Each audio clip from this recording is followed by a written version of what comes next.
प्रधानमंत्री नरेंद्र मोदी और मोहन भागवत समाज सुधार का आह्वान कर रहे हैं। यह कोशिश सरकार के जरिए नहीं हो सकती है।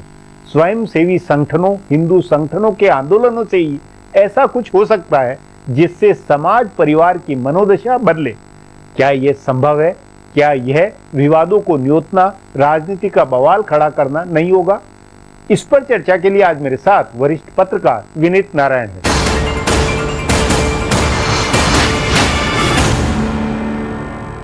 विनीत जी, भारत को गंदगी मुक्त करने का आह्वान प्रधानमंत्री ने किया है। उसके साथ में लाल किले से उन्होंने समाज सुधार की, समाज को बदलने की कई तरह की चिंताएं जाहिर की है। इसके साथ ही संघ के प्रमुख मोहन भागवत ने अगले 5 साल हिंदू समाज को बदलने, उसमें भेदभाव दूर करवाने की मुहिम चलाने की बात कही है। क्या समाज सुधार के ये कार्यक्रम सचमुच में व्यवहारिक है? इन पर काम हो सकता है? व्यास जी, 2 चीजें, तो डिजायर्ड और एक है अचीवेबल। डिजायर्ड तो है, कितने दिनों से बात चल रही है, समाज में विभेद है, शोषण है, आज भी ऊंच नीच का, बिहार में कुएं में पानी नहीं पीने देते वगैरह, ये सब चीजें मंदिरों के प्रवेश को लेकर बात रही है। और डिजायरेबल और अचीवेबल की जहां तक बात है, ये महत्वपूर्ण बात क्या होती है, वो भी बड़ा परिवर्तन या तो तब आता है जब कोई बहुत ही बड़ी त्यागी संत प्रवृत्ति का व्यक्ति, जैसे गौतम बुद्ध या महावीर, मतलब दयानंद सरस्वती से लेकर राजा राममोहन राय जैसे कोई बड़े सुधारक हो, या फिर राजाश्रय से। आपको पता है कि मध्य युग में किस तरह हमारे राज के धर्म बदले गए, हिंदू धर्म से बौद्ध धर्म हुआ, बौद्ध धर्म से हिंदू धर्म हुआ, बाद में इस्लाम। तो जब राजा रुचि लेने लगता है, या जैसे हम लोगों ने पिछली बार बात की थी कि मुस्तफा कमाल पाशा से HRD मिनिस्टर ने उन्हें पूछा कि भाई अंग्रेजी कितने दिन में सिखा दोगे मेरे दकियानुसी समाज को? तो 40 साल में। तो मुस्तफा कमाल पाशा बोले कि नहीं, मुझे 6 महीने में सिखानी है, और 6 महीने में तुर्की को उन्होंने अंग्रेजी बोलने वाला बना दिया। तो राजा जब रुचि लेने लगता है परिवर्तन में, तब परिवर्तन का आधार बन नहीं नहीं, लेकिन अपने यहाँ लोकतंत्र, अपने यहाँ संविधान के निर्माण के साथ ये हुआ एक तरह से कि समाज परिवर्तन, समाज में सुधार के काम कानून बनाकर, कानून के जरिए जो हुआ है वो भी एक तरह से राजा के जरिए, मतलब एक तरह से सरकार के तरह, सरकार माई बाप के साथ में सरकार समाज सुधार के भी रोल अदा करती रही है। बिल्कुल कानून पर कानून बनते गए। संविधान में नीति निर्देशक तत्व इसीलिए बनाए गए थे कि समाज की व्यवस्था को ठीक किया जाए, मगर वो इसलिए नहीं लागू हो सकते। अब जिस साल बाल विवाह के विरुद्ध कानून बना अंग्रेजों के जमाने में, उस साल 35 लाख बाल विवाह हुए। कानूनों से समाज नहीं बदला करता, समाज बदला करता है आचरण से, लीडरशिप से। अगर मान लीजिए आपने एक समाज में व्यवस्था बनाने की कोशिश करी और आपके लीडर्स ने उसका आचरण किया, तो उस पर असर पड़ता है लोगों पर। भगवत गीता नहीं, लेकिन आपका ये मानना है कि नागरिक जो भारत के नागरिक है, वो प्रधानमंत्री के आह्वान पर या किसी एक संगठन के आह्वान पर, NGO के आह्वान पर अपने आप को, मतलब साफ सफाई के लिए वो बिल्कुल प्रेरित हो जाए, या अपनी व्यवस्था, घर परिवार की सोच बदल जाए? इस पर निर्भर करता है ना कि लीडर में लोगों की आस्था कितनी है। आपको याद होगा पाकिस्तान की लड़ाई के समय शास्त्री जी ने कहा था कि सोमवार की शाम को अनशन करो, व्रत रखो। सारे देश ने रखा, क्योंकि शास्त्री जी की शख्सियत में लोगों को, मतलब नेतृत्व समाज सुधार करवा सकता है, नेतृत्व करा सकता है, राजनीतिक नेतृत्व। अगर नरेंद्र मोदी ऐसा माहौल बना है, या RSS के लीडर ऐसा माहौल बना है कि जो कहें वो करके दिखाएं आचरण में, उसका असर पड़ेगा। कि साहब ये सत्ता में रह के ऐसा कर रहे हैं तो समाज पे असर पड़ेगा। विनीत जी, क्या ये संभव है कि राष्ट्रीय स्वयंसेवक संघ, जो कि अपने आप में बहुत पुराना, जो हिंदुओं को संगठित करने की बहुत पुरानी मुहिम चलाए हुए हैं, वो अगले 5 साल में फोकस करके हिंदू समाज की बुनियाद या जो सोच है उसको बदल डाले? देखिए, और ये बदलने की कोशिश के पीछे मकसद क्या फिर होगा? देखिए, जो आलोचक हैं, चाहे प्रतिद्वंदी हो चाहे राजनीतिक विरोधी हो, वो तो कहेंगे कि हिंदू एजेंडा को चला रहे हैं, वोट बैंक का ध्रुवीकरण, मतलब हिंदुओं को राजनीतिक तौर पर इकट्ठा करने की कोशिश है। विरोधी ये कहेंगे, लेकिन हकीकत ये है कि इस देश के, देखिए, जो इंडोलॉजी की ब्रांच है, इंडोलॉजी क्या है? धर्मशास्त्र की ब्रांच है। उसमें जो भारतीय परंपराओं की बात की जाती है, उसमें कहीं कॉन्फ्लिक्ट नहीं है।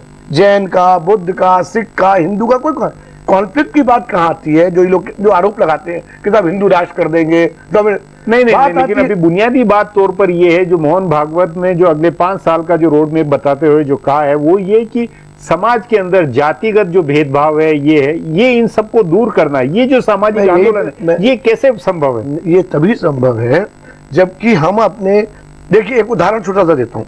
भगवान कृष्ण गीता में कहते हैं, चातुर्वर्ण्य मया सृष्टा गुण कर्म विभागशः। 4 वर्णों की मैंने सृष्टि की है और गुण और कर्म के आधार पर बांटा है। शास्त्र कहता है कि जन्मात जायते शूद्र, जन्म से सब शूद्र होते हैं। अभी कहाँ कहा कि जन्म से आप ब्राह्मण हैं? जो ब्राह्मण कर्म कर, लेकिन किसने बताया? आज तक किसी टेलीविजन डिबेट में बताया गया, किसी रेडियो टॉक में बताया गया, किसी अखबार ने ऐसे लेख लिखे? किस लीडर ने जनता को बताया कि जन्म से ना कोई ब्राह्मण है, ना क्षत्रिय है, ना वैश्य, ना शूद्र है, ये हमारे कर्म है जो हमको ब्राह्मण, क्षत्रिय, शूद्र, वैश्य बनाते हैं? तो इस तरह की बात है।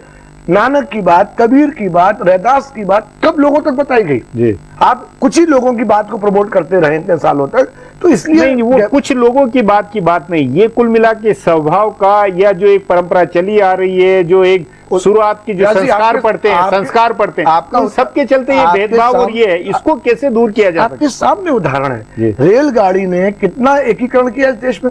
आज रेल में बैठने वाला जब शताब्दी में, राजधानी में रेलवे की केटरिंग का खाना खाता है, तो क्या वो वेटर से या कुक से उसकी जाति पूछता है? आपके बगल में कोई आदमी बैठता है तो आप उससे जाति पूछते हैं? नहीं पूछते ना।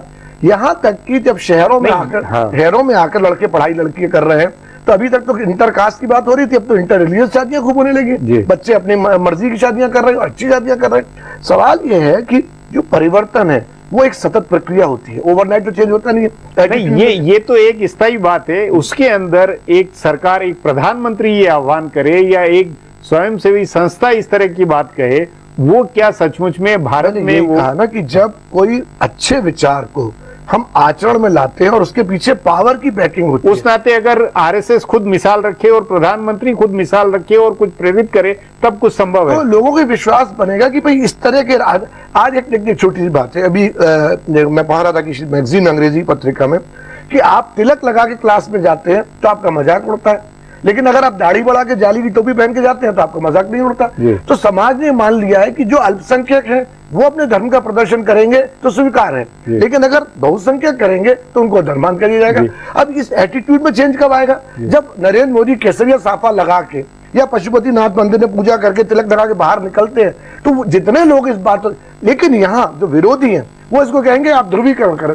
अरे अपनी अस्मिता को स्टैब्लिश करना, अपनी संस्कृति को आगे बढ़ाना, अपने समाज में जो कुरीतियां हैं उनसे लड़ना। नहीं, लेकिन ये कुरीतियां हैं और वो समाज को बदल के उसमें सब में संभाव लाना, एकजुट बनाना, ये कुल मिला के एक मतलब राजनीतिक एजेंडा अपने आप में बनता भी है। आप याद करिए 82-83 की बात, जब पंजाब में भिंडरावाला इनका जोर था, मैं उसके समर्थन में बात नहीं कर रहा, लेकिन आपके प्रश्न का उत्तर दे रहा हूं कि गुरुद्वारों से फरमान जारी हुए कि शादियों में फिजूल खर्ची नहीं होगी, शराब बैंडबाजी माना गया कि नहीं माना गया? तो जब सत्ता और समाज सुधारक मिलकर अगर ये करें तो कुछ हो सकता है। बिल्कुल हो सकता है। जी विनीत जी, बातचीत को यहीं समाप्त करेंगे। प्रोग्राम में आने के लिए बहुत बहुत धन्यवाद। हमारा प्रोग्राम अब यहीं खत्म होता है, मुझे इजाजत दीजिए। कल फिर मिलेंगे इसी चैनल पर, इसी समय।